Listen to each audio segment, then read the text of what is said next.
You're watching Leafs Morning Take with host Nick Alberga and former NHLer Jay Rosehill. The show starts now. Happy Tuesday. What's going on, everybody? It's the Tuesday edition of Leafs Morning Take presented by Betano, Nick Alberga, and Jay Rosehill. What's going on, Rosie? How are you, buddy? I'm sick. I hate it. Oh, Came out of no. nowhere. Yeah. That's the worst when it just hits you early in the week, because then you got the whole week until the weekend, eh? I guess. I don't know. The only thing I've changed is I haven't had a drink since New Year's Eve. I am dry. I am one with nature, and it turned around and screwed me. So I don't know what that tells you. Was that your New Year's resolution? You're not going to get gooned up on Friday nights? No, it was it just happened to fall on New Year's, but I had a little bit of a tear there and was just not happy with myself and decided to make some changes in my life. Well, I'm here to support you. You talk about changes, a lot happening here in Leafs Nation. We'll get to the Nylander fallout, but did you see Joseph Woll was on the ice before practice earlier today? It's a sight for sore eyes, hey? Woo! Martin Jones has been a great story, but to get Joseph Woll back in the mix, I think makes things cloudier, and I think makes decisions even greater when it comes to Ilya Samsonov, right? Because I don't know if you saw this yesterday. I was, reading social media, and it sounded like they haven't really made a decision on what's going to happen next with Sammy. Like, he's not even on the ice, man. Yeah, I'm sure they haven't, man. It's I think it's Joseph Woll's crease to take, and there's no what decision are they going to make? Like, Woll hasn't come back yet. He comes back and plays the way that he was before he got injured. Him and Jonesy are going to run with this thing, guaranteed. That's an automatic decision in my mind. I mean, what else? Why would you mess with it? It's a good thing, and that's why they got Jones, and he has stepped up and earned every second that he gets in that uniform. So, in my mind, you get Woolsey back there and, fingers crossed that he picks up where he left off. There might be a little bit of rust, but, you got to give him time. It's going to be a lot of pressure his first game back to see how he is. And I feel for him because, like we talk about all the time, that position that he plays with that organization is very difficult. And everyone's going to be like, judging his future based on the first period of his first game back. And it's not really fair, but I really hope that he can battle through that and find a way to to pick up where he left off with the confidence he was playing with. The good news here when it comes to Martin Jones and how great he's been over the last little while, especially since being anointed, I guess, the quote unquote number one, is like when you bring Joseph Woll back, it's not like he has to play every game. That would be the worst idea to begin with. But the fact that they feel comfortable enough to have a guy behind him or even 1A, 1B type situation, I think is such a positive, because it got to a point at points in times throughout the first half of the season, we'll say, where it's like Joseph Woll would play and it's like you're almost hesitant to put Ilya Samsonov in there. I don't think the conversation will be the same knowing that Martin Jones is back there now, right?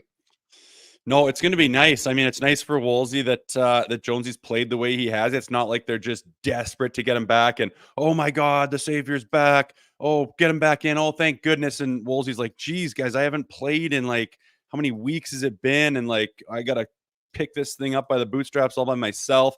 Not really fair. And same thing if Sammy was still there and playing all right and Jonesy was playing all right. And then, Woolsey comes in and he's like, well, do I get how much leash do I get? Am I going to get a fair shot? Can I get my feet under me? But it's a perfect situation for Woolsey to step back in thanks to Martin Jones. And, the fact that there's kind of no one else that they're willing to play, obviously, in Woolsey's place there. I still think, like, again, we're just referencing the news from pre-morning skate where Joseph Woll took to the ice. I think for the first time we've seen him since the ankle injury way back when. I think obviously nowhere close. I mean, I'm not speaking for the team on this behalf, just speculation on my part. Like, he's nowhere close to returning, but it has to be a positive seeing this guy out there. It means he's on the road to recovery, right? Because it's one of those things with the ankle, you got to test it out. But I think mobility clearly is not going to be there. But the fact that he's on the ice with Curtis Sanford is just excellent news, considering what this team has been going through in terms of goaltending the last month. At the very least, there's light at the end of the tunnel. At least it feels that way, right? Yeah, for sure. Getting him out there and actually, doing drills. It doesn't mean he's going to start playing, but it means that he's good to start really testing that ankle. And then what's going to happen off the ice afterwards is, they're going to analyze how it feels. And and is there swelling coming back, and is he feeling, the pains and the things that were the initial injury, are those coming back, and does he aggravate it more, and does he need to back off, and how much do you go? And they're going to be careful with it. Doesn't mean he's going to get thrown into NHL action right now, but the fact that he's in his gear, pushing off of that ankle, doing the drills, getting ready to start playing is a really good sign. And, hopefully he's, every step of the way is a positive one. Like, nope, feels good, no problems. Okay, let's do the next thing. Yep, feels strong, feels ready. Okay, next thing. And you take those little steps to the point where you're like, baby, we're ready to go. And it's a good feeling when you've been on the shelf for a while. I'm jacked up here on a Tuesday. By the way, I've got some intel, some news from the Marner camp. You want to hear it?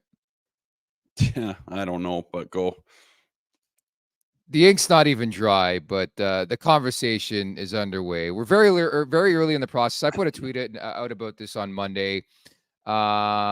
Discussions can't even start for several months. As we know, July 1st is technically when they can agree to an extension. But I'm already hearing the Marner camp has their eyes set on something well north of $11.5 million. It's not really that surprising in the grand scheme of things, man. But as soon as that Nylander contract went down, I'm like, this is what you do. You offer the same deal. Like, I think structure is so important here. Something that was sort of miscast or misled with the previous administration. And I thought that's why they got in the bind to begin with. So I think it's going to be a really contentious negotiation with the Marner camp. And again, still months away, but just your initial thoughts on that.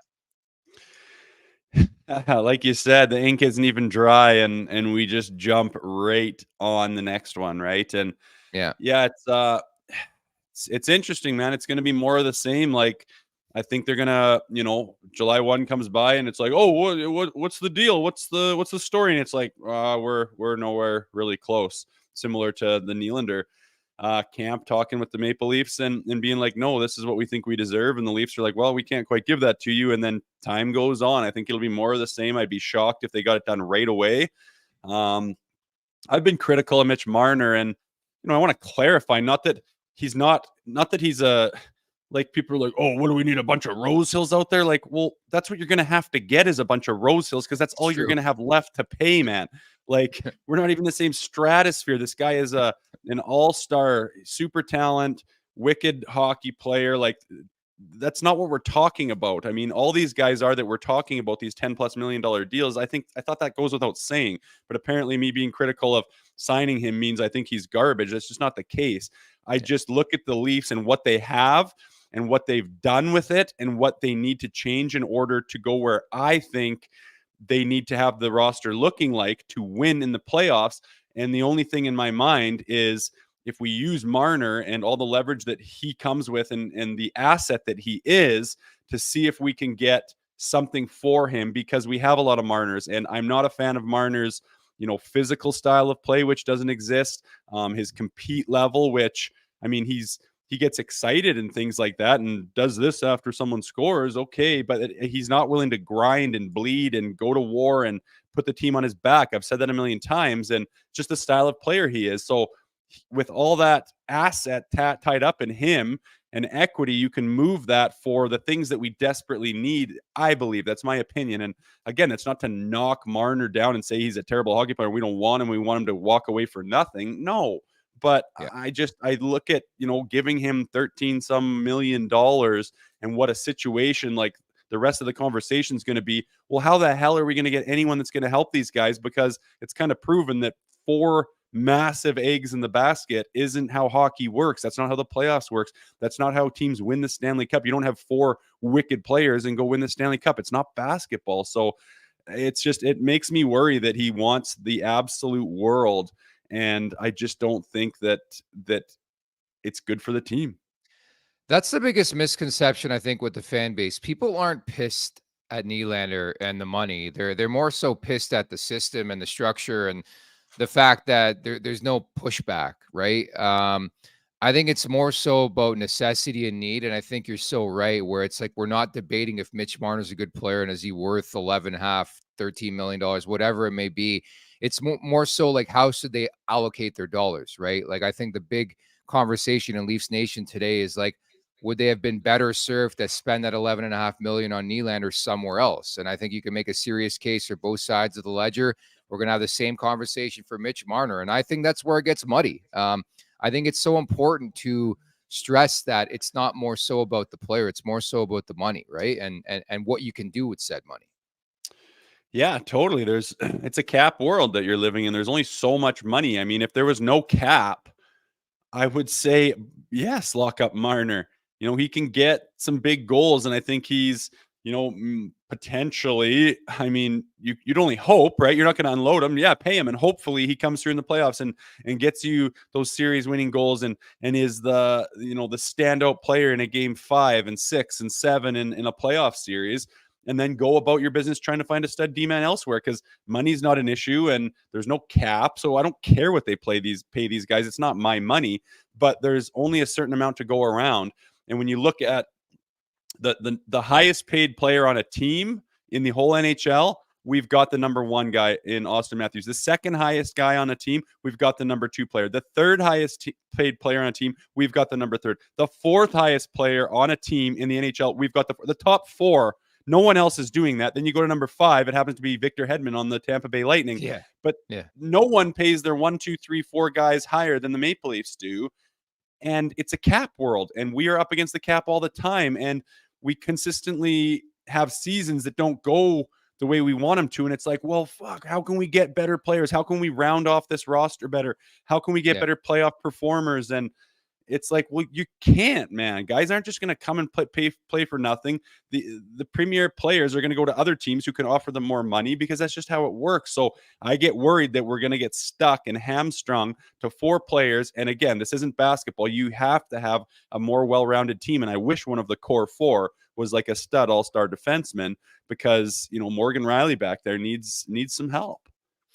It's so funny, like the era back like 15 years ago where it's like you paid players for winning. Now it's like the opposite, where they get paid right away, right? And I think that the important point you make there, guys like Hedman and McKinnon and Rantanen and others, those guys have won before and then they got paid, right? Like, I think it's just obviously a bit different, respectively, with Edmonton. Clearly, when you have McDavid, when you have Draisaitl here with the Maple Leafs, but there obviously seems to be something off when all these guys are making this much money. 4 of the top 10 players in the entire NHL. There's 32 teams. Like, it really shows you the embarrassment of riches in Toronto, but it also shows you like the game of math, and it ain't working. But having said that, I totally comprehend the other side of the spectrum, the brain trust, Shanahan, Tree Living, Kyle Dubas before.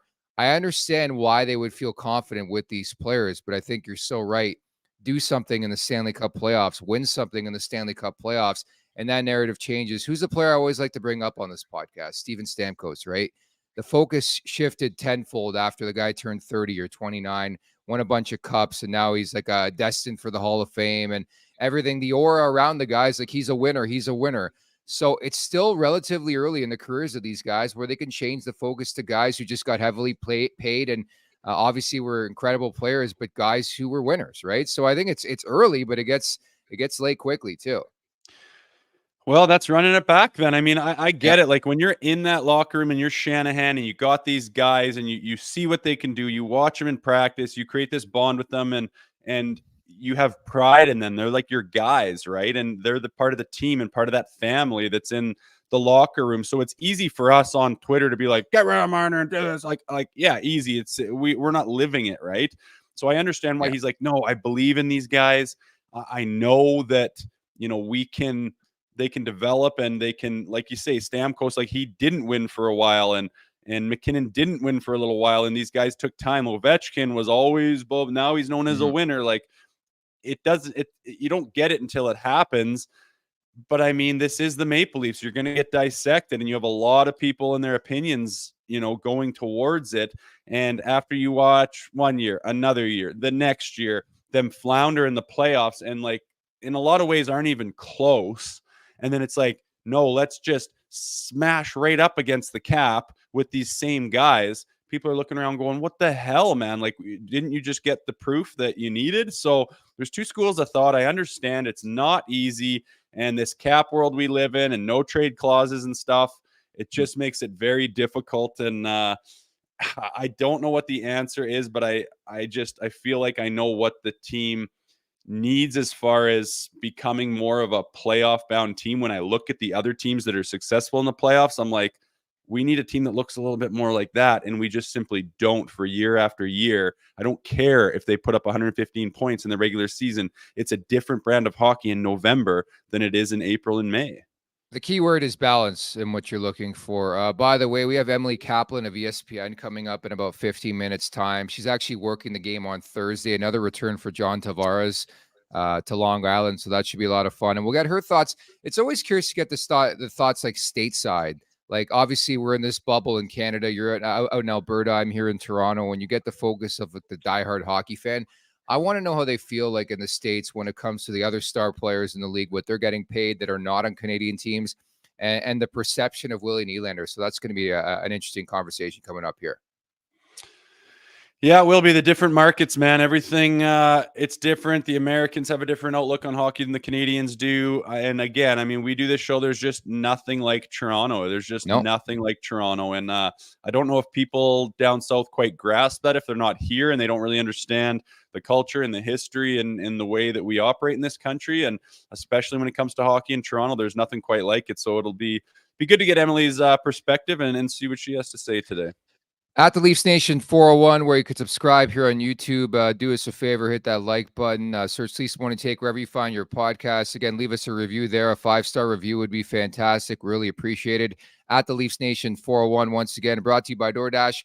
It's time for the appetizer. For a limited time, our listeners can get 25% off, up to $10 in value, and 0 delivery fees on their first order of $15 or more.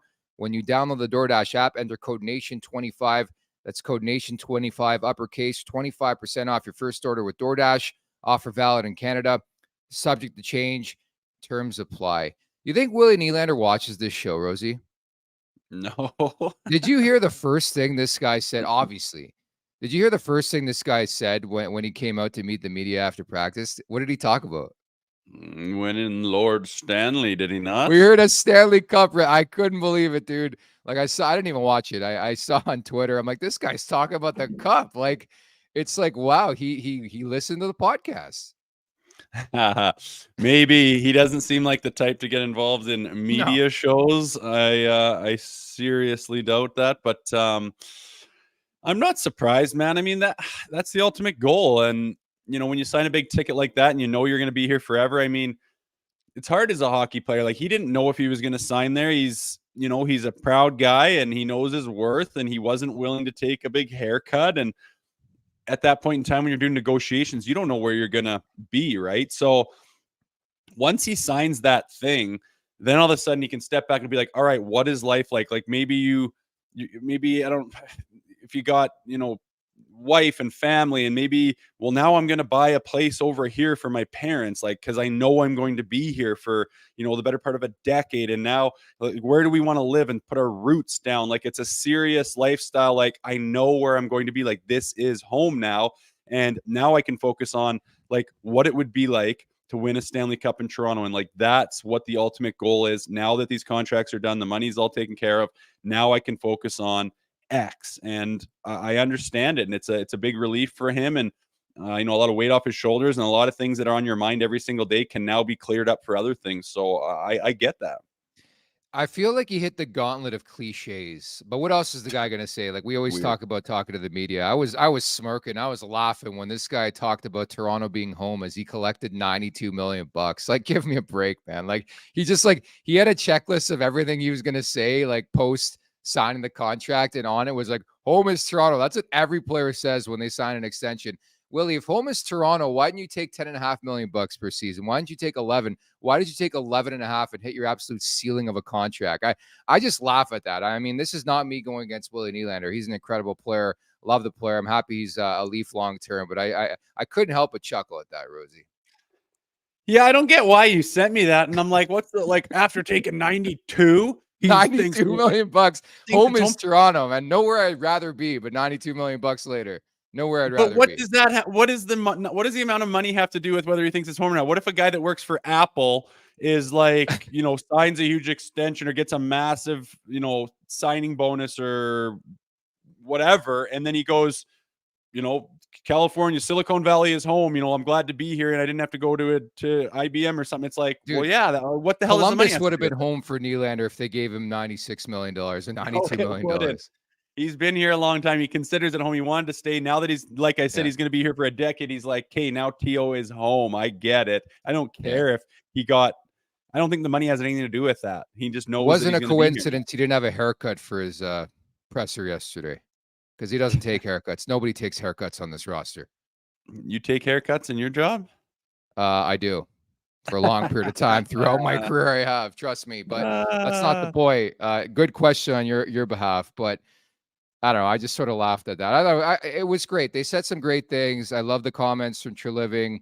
Obviously, Sheldon Keefe's got the utmost belief in this player. He's earned it, man. We talked about this yesterday. You talk about players earning their contract. Nylander bet on himself, didn't sign the deal in the offseason, comes back and earns himself an extra 10, 15 million bucks. So good on him. I just hope this continues, because they paid him at his ceiling, Rosie. Like, he has to contribute now like a 95 to 110 point player every season for the next 9 years or 8.5 years, whatever it is, or else, I mean, there's going to be some conversations in this market. Well, yeah, I mean, now the thing is, he's proven that when the pressure's on and he needs to do something, he can do it. That's speaking from needing a contract and betting on himself. Now I want him to bet on himself and bet on the team and play that kind of hockey, that desperate, confident, lights out, fireworks hockey when it matters for the team now. And instead of doing it for himself, not that this season was all for himself, but he knew that, you know, if he had a stinker season, like, man, you can look back and say, I wish I would have, you know, signed in September, but he didn't, and he bet on himself and it paid off. So now I hope he bets on himself and in getting to that ultimate goal that he claims, you know, is the Stanley Cup. And I hope it pays off. And it's, I don't know, with these terms and everything, everyone's like, I think you've said it too, like, finally an 8-year term. Like, I don't really understand the 8-year to me is the players' benefit, not really the teams. Because when you sign a massive ticket, you know that on the 8th year, he's not going to be what? Sorry to interrupt, but let me put it this way.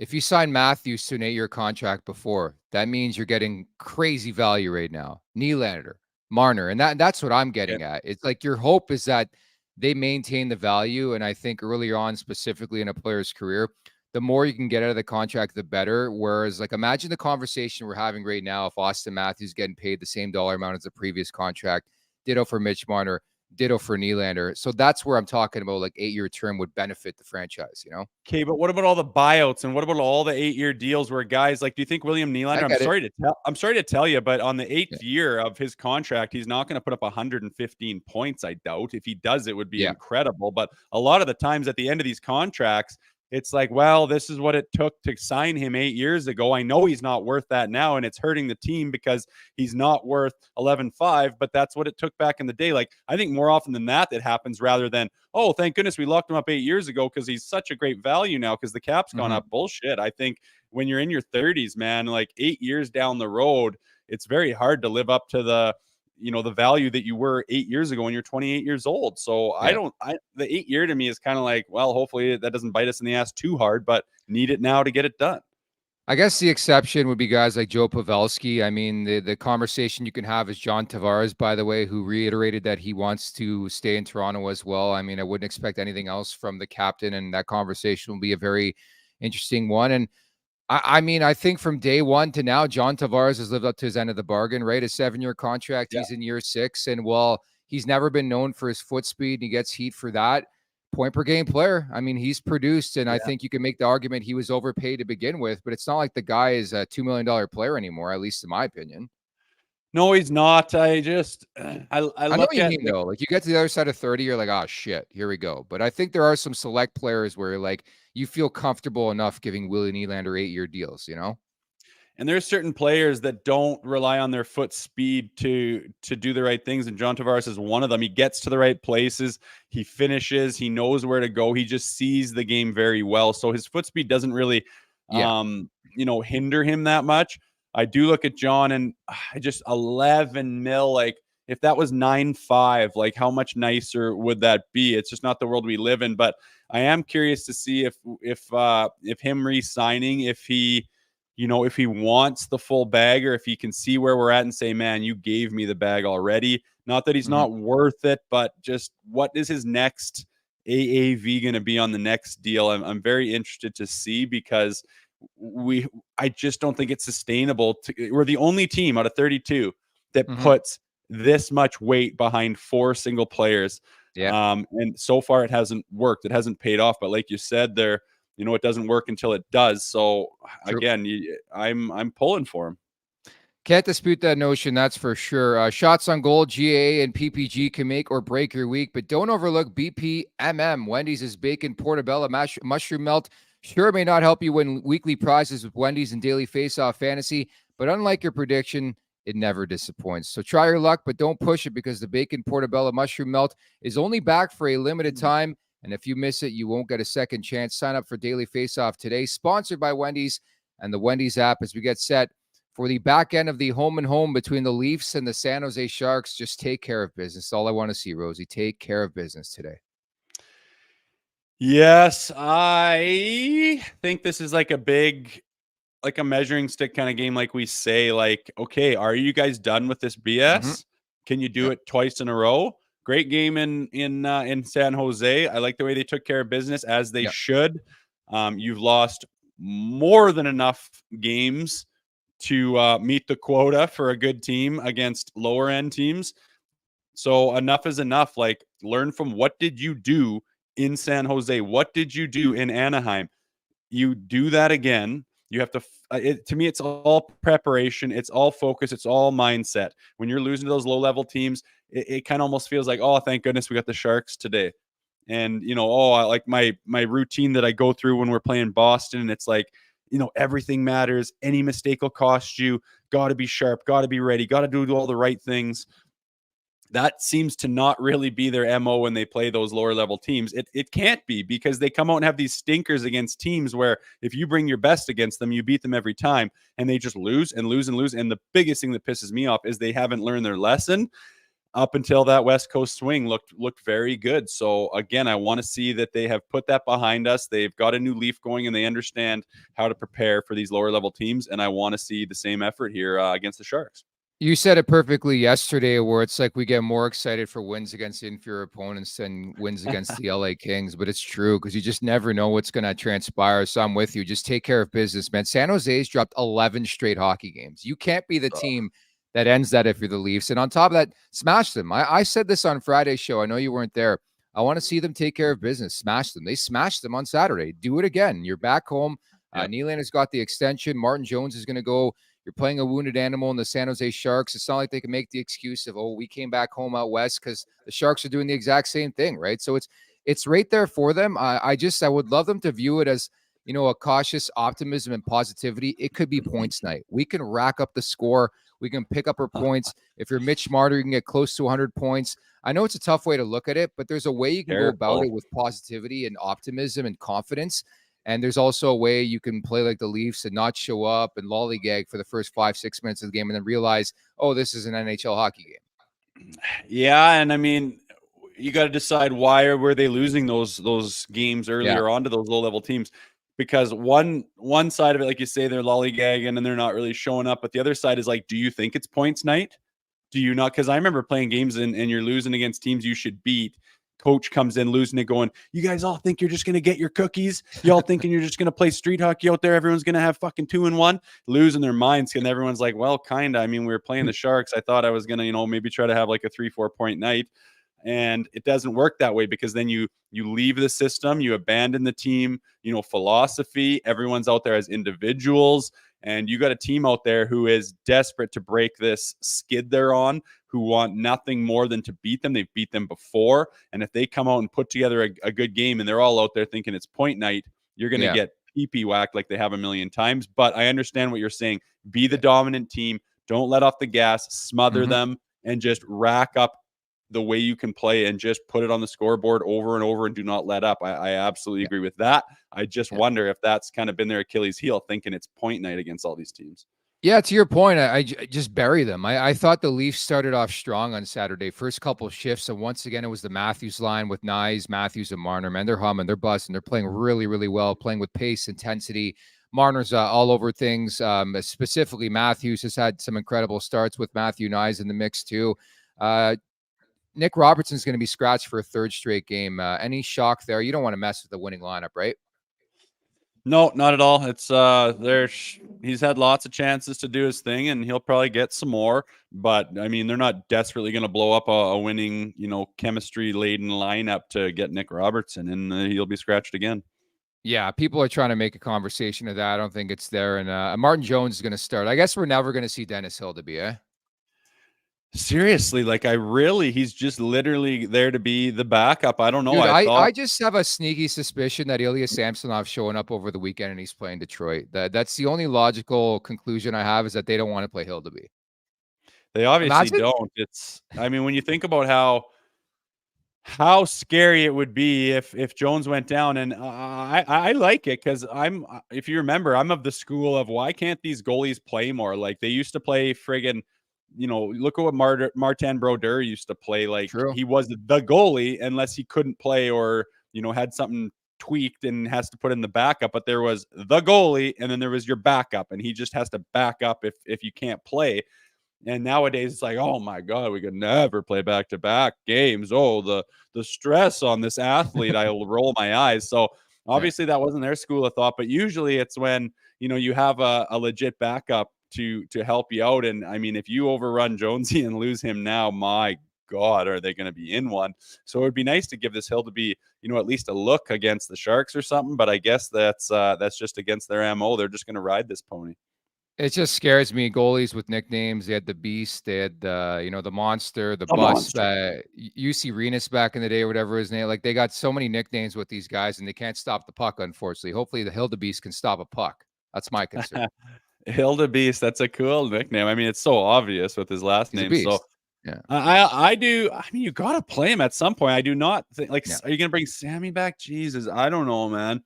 Yeah. Stranger things have happened, and I've kind of been wrong on the goalies a little bit here, but why wouldn't you throw the kid a game and just get him that experience? I mean, the points like against San Jose, I don't know. I'm kind of shocked. So it will be interesting this weekend to see what happens, who's playing. That's kind of my most interesting thing going into it, is what are they doing with these goalies? But if they bring up Sammy, I won't be shocked. I'll be excited for him, and I'll be pulling for him. I hope that he could get a win, but I don't think that's happening, man. I do not think he's ready. Probably not. Wishful thinking on my part. Meantime, the following interview is brought to you by our friends over at Battlegrounds Axe Throwing. To find a location and book an outing today, go to battlegrounds.com. That's BATL grounds.com, battlegrounds.com, as we welcome in today's guest from ESPN. It's the one and only Emily Kaplan. Emily, thank you so much for doing this. How are you today? I'm good. It's a snowy day in Chicago, so no better place to be than inside talking to you guys. Well, I can tell you too, we got the All-Star game coming up in a couple of weeks. It's starting to get cold here, so I'm not feeling that great about it. Are you pumped for All-Star weekend? Oh, I'm super pumped, and I'm not just saying that because I'm contractually obligated to at ESPN because it's one of our events. But I think there's some new energy, some new juice in the event this year. Talking to guys, they're really curious about how the skills competition is going to go. $1 million winner take all, only 12 guys participating. So no longer are we begging guys, please do fastest skater and making these side deals behind the stage. Like this actually matters, and I think it'll be fun. Looking forward to the draft as well. Thank you so much for taking some time today. So obviously some big news over the last 24 hours, Emily, here in Toronto. Willie Nylander, brand new extension. Just curious to see the perception, the ideology, the thought stateside when it comes to the Nylander extension. What are people saying about it? That it makes a lot of sense. Obviously it's a lot of money, but this is a player that's commanded that amount of money. I do think that we all recognize, and I think you guys are probably going to laugh when I say this, but Toronto is a unique market. And even when you're not in the Toronto market, we understand that there's certain taxes that you have to play to go with that huge media scrutiny, all of the pressure, obviously the expectations of finally winning a Stanley Cup after this long drought. And the truth is Willie Nylander is a player that doesn't shy away from that. It's been proven in the playoffs. He's been their star player that has consistently showed up. And when you have that, when he's in his prime, when he's looking as good as he does this year, and he's already adding more responsibilities, right? You now see him on the penalty kill. He's improved his defense. It is a no-brainer, especially with the cap going up slightly next year. I think it's a great fit for both sides. For sure. Emily, when, like you say, when you're down in the States and Toronto comes to town, what's the perception of their team overall? I mean, a team that has, a lot of fans behind them, a lot of weight behind them, and has always, struggled traditionally. When they come to town, are they feared? Obviously, they're kind of peaking as a team, or are they known as being inconsistent? What's the mindset behind facing the Maple Leafs when they come down south? I think no doubt other players in the league, and I do believe fans and the general population as well, views them as one of the best teams in the league. I think they're offensive dynamite. They have so many skilled star players that you have to worry about. It's not just one line producing. They're starting to get some more depth below the star tiers. But I think it's kind of the rolling of the eyes where it's the same old Leafs, where it's the same issues that have plagued them for the last several years. They can't find consistent goaltending. There always seems to be a leaky defense. They're always seemingly on the market for new defensemen. And so it's a team that should be feared, but it's a team that you feel like you can unravel if you hit some of their weaknesses. And certainly, I think you look at this roster, Emily. I mean, there's some bona fide stud talent. We just talked about Nylander, Austin Matthews. I mean, I'm sure you've been peeking in on what's transpiring there. You're doing the game on Thursday on Long Island. This guy is in one this year, and he has to be on the short list for the Hart Trophy again, no? Yeah, he does. There's so many great candidates this year. I mean, what Nathan McKinnon's doing is absolutely insane. I just had a Penguins game, and I think it's insane to say, but Sidney Crosby's just not getting enough credit for what he's doing in his age 36 season.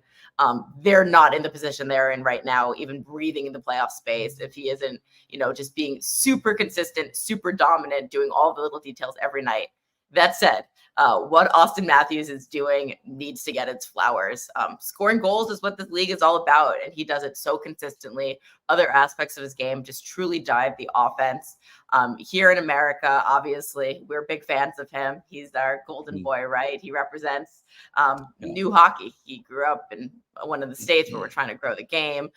He plays with a certain swag. He goes up and plays in Canada and represents us all well. In fact, he's kind of become a little too Canadian, even in the way that he speaks. I feel like we want to see a little bit more personality out of him. But on the ice, he is just a dominant force. And absolutely, when we talk about MVP, he's going to be in that conversation. I just feel like there's so many guys deserving this year. It's going to be a really interesting race down the stretch. For sure. Emily, going back to the Nylander contract, he has a full 8-year no trade clause that kicked in the second he signed it for even the existing one. What's your thought on that as far as, really locking those players in? Obviously good for the player, but does it give them too much power, and does it kind of handcuff the organizations from making any necessary moves? Of course it does, but I think in this day and age, it's a necessity. This feels like something that's baked into so many of these long-term contracts. When you're talking about a star player, they want those assurances. That said, how many times have we seen in the last several years, it comes to the trade deadline, general manager is asking, hey, look, you signed this deal 5-6 years ago. Our team's in a different position right now. You might want to go chase a cup. Can you please waive it? It's like, whoa, why do we sign a contract if we're going to amend the terms of the contract? So we'll see where this goes with Willie. Ideally, the Leafs are competitive during that entire time, and he's still playing at a high level at the end of it. They're still contending for cups, but dynamics change. Who knows if Brad Treliving's still running the team? Who knows who's coaching the team? We know how quickly this league churns. But if they wanted to get him signed, I think that was probably a non-starter for Willie Nylander and his camp. So good for him. I'm always for more player agency. Obviously, we're talking about a lot today with the Cutter Gauthier situation. And if this is just one small assurance that a player can get, I'm in favor of them getting it. Emily, do you think what's going on with the Cutter Gauthier thing? What is happening there? Yeah, talking to people around the league today, it's not the first time this has happened, right? You see guys get drafted and say, I don't really want to sign with that team. I just did a feature with Adam Fox. Great example, right? He gets drafted by the Flames, never tells the Flames he's going to sign, kind of quietly says, I need more time in Harvard, They get the idea that he doesn't want to sign there. They trade him to Carolina. I think Carolina felt a little bamboozled, they didn't quite know what Adam Fox was getting in the air. Yeah, but you have one time to live your life. That's what Adam told me. You have one opportunity. You got to do it. And so Adam basically willed his way to his childhood favorite team, the New York Rangers, where he's now their star defenseman. Now, there's a difference between why Adam Fox is viewed the way he is and why Cutter Gauthier is getting absolutely dragged today. And I think that's because of transparency. And again, we've seen this time and time again, but we've never really seen players ghost the general managers and player personnel people that have drafted them coming across the world to events and saying nah, I'm not going to meet with you and I'm not going to explain why, and I'm not going to tell you why I'm not coming to development camp. That rubs people the wrong way, especially as a strong will to a front office as Philadelphia, especially with the city of the attitude of Philadelphia. So that's why you're seeing him being completely villainized. But I don't think this is the first time it's happened in the league. And I think if I'm starting to understand Generation Z and the agency that they want to wield, it's definitely not going to be the last. I would just hope that other players learn the lessons of Cutter Gauthier, where transparency, just talk it out. Like, these things can get fixed. That's true. And the irony again of way back when with Eric Lindros, and that's how he ends up a member of the Philadelphia Flyers. And Rosie, I'd love for you to chime in. You played for the Flyers. How are they going to handle this kid after you request a trade? Hasn't even played a game in the show yet.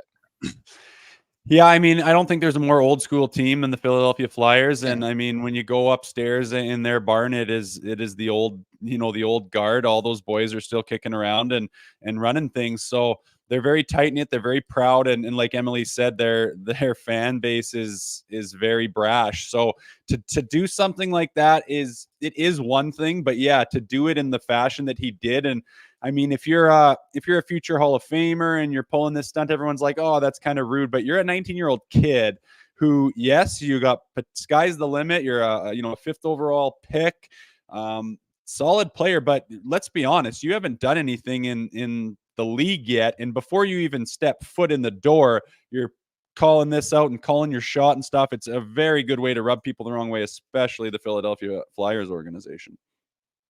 I love a story like that, right, Emily? I love a story like that. That's the thing. Like, I feel like all we say in hockey is it's so boring. Everyone conforms. Players don't even use the pronoun I. They say we or you. It's always team first. This year has brought us the juice. Like, we have so much drama in the league this year. It's getting like shades of NBA pettiness. So I like it.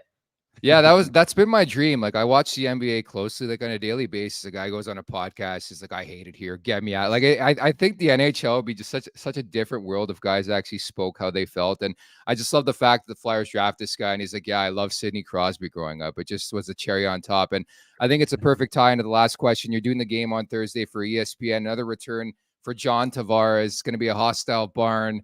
They love him there, right?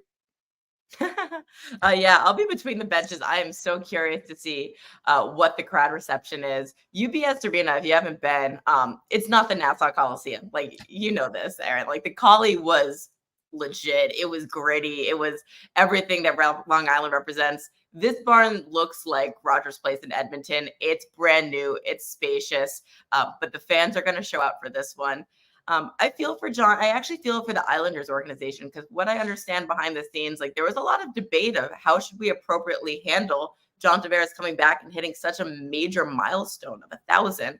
And they decided to do a tribute, which I think was the right classy move. And if you know anything about Lou Lamoriello, which obviously you guys do in Toronto, he's all about class, and he definitely thought it through. Of course, you just can't control your fans, especially if they've got 1, 2, 3, 17 beers in them. So I'd like to think this time around, maybe there'll be just like a little more grace, a little more empathy. But again, like, these are the storylines that make the league run. It gives us something to talk about the next day. So a little bit of drama, maybe a little bit of revenge. If this amps him up, if this amps the team up, I think it should be a good game.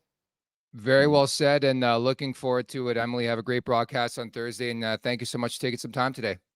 My pleasure. Thanks for chatting. Thanks, Emily. Anytime.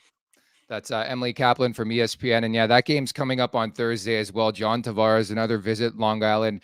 And of course, Emily referencing that game, I guess, like a month ago, where JT gets 0.1000 and they just didn't know how to react, man. There's like Twitter wars with Biz Nasty and Butch Goring now. Like, I think it's great for the game. I couldn't agree more. Like, yeah, Cutter Gauthier looks like an asshole today, but fuck it. Like, if you watch the NBA, dude, and I know you keep a bit of tabs on that, the NFL, like, every day these guys come out and they say something so ridiculous, and the soap opera, like the Draymond Green thing is ridiculous to me, dude. They activated this guy after a 12-game suspension. He comes back. I'm a changed guy. Yeah, he's changed in a month. He's going to kick somebody in the junk. He's going to do the exact same thing again. But I just think it adds some spice to the league, and we're direly missing that in the NHL world.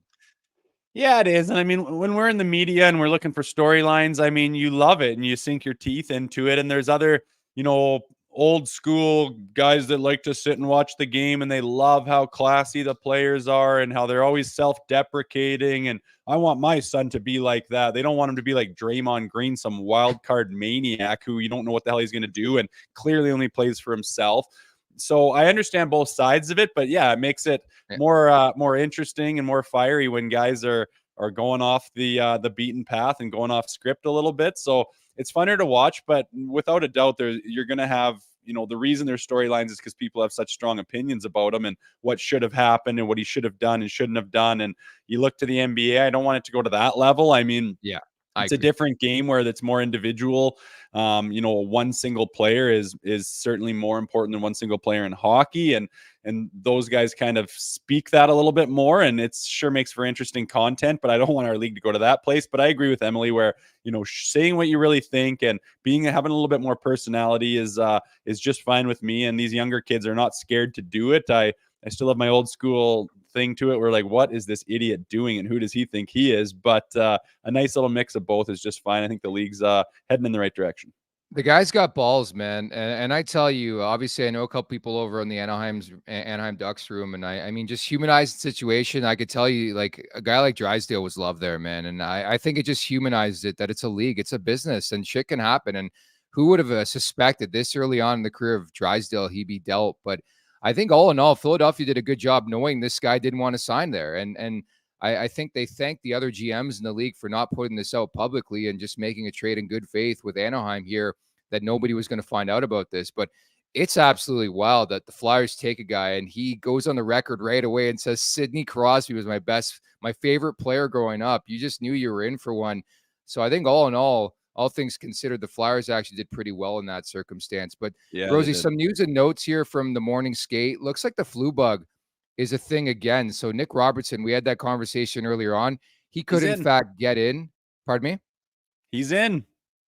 That's the conversation. We'll find out closer to puck drop. Obviously, with the flu bug in this league, guys want to see how the day goes. Also, Keefe on Joseph Woll. He's still a ways away. So we expected that conversation, but it's going to be Martin Jones's crease for the foreseeable future. And then just seeing as well a tweet from David Alter. Sheldon Keefe says Ilya Samsonov is practicing with the Marlies for the first time. Says it'll be up to Brad Treliving to make the call if Samsonov gets into a game with the Marlies. Man, I'm telling you, this guy's coming up, dude. That's weird, man. Like, what's he been doing? Just sitting with the sports psychologist for weeks or what? Dude, I would love, they love having cameras in the league. We just talked about the NBA. Just a camera on Samsonov after the motion. Look what went down. Did he go to Trinity Bellwoods Park and hang out? And just, I don't know. It's just like so much happened behind the scenes there, and we're never going to find out. But I think it's such a curious situation. Like, what happens next? You see that quote, you see that tweet. It's like, oh, maybe they have no intention whatsoever of Dennis Hill to be playing a game for this team. It doesn't seem like they have a very strong one.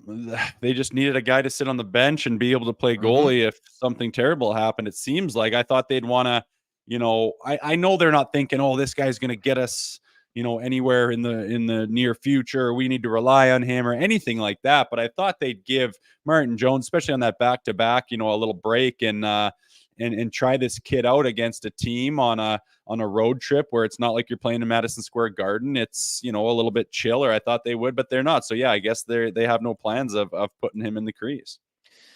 Again, I know we all want to see Hildeby, but this just tells me they're not ready to put this guy out there. And if they don't think and deem he is ready, and I'm sure they've had conversations with the goalie coach, Hannu Toivonen, with the Marlies, Curtis Sant, like they're just not, they don't feel comfortable enough putting him out there. And I mean, how many times have teams, including the Leafs, rush prospect netminders out there? So the fact that they're taking the high road on this, I mean, is a decent thing. I mean, even look what the correlation with Brad Treliving and Wolf out in Calgary, right? I mean, they've waited and waited and waited and maybe waited too long to put this guy in the NHL, but there's no such thing. So I know they're in dire need, but Martin Jones has been tending that net really, really well. So I think that's a positive note from this team. And if they're not ready to put Hildeby out there, then so be it. The Betano wrap-up is presented by Betano.ca. The game starts now, 19+. Please play responsibly. The numbers are juiced. I mean, anytime they play an inferior opponent, they are. I saw like even the Leafs at -2.5 is like a minus money. Like, it's ridiculous. I think the one play I would do tonight, Austin Matthews, he didn't score over the weekend, but he was all over it. I thought he was excellent. Hit a bunch of posts. He dominates the San Jose Sharks. The numbers speak for themselves. I think he's averaging around a goal per game against them. Mind you, he's doing that against every team, but I like an Austin Matthews anytime goal tonight. How about you? Yeah, that's nice. I got burnt last weekend on this game picking the over on the first period, total. and they just weren't scoring, and they kind of took off in the third period. But I might try to go back to that well and see if it hits this time. I feel like some goals could be scored, particularly by the Toronto Maple Leafs. But I don't mind that Austin either. He's trending like he's ready to snap one in there too, as he was getting lots of chances last time against these guys.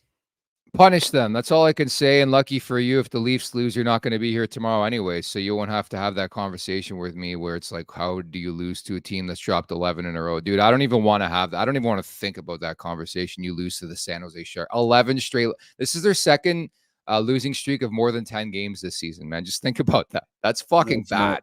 It's not good. Yeah, I don't foresee having that conversation. I hope, and like I said, these guys hopefully have learned their lesson and learned how to prepare, and they're ready to rock and roll for tonight. Yeah, I was going to mention off air, we got a reunion coming up on Friday. Your old teammate John Michael Lyles has agreed to stop by this show, so a bit of a reunion with Lyles coming up on Friday.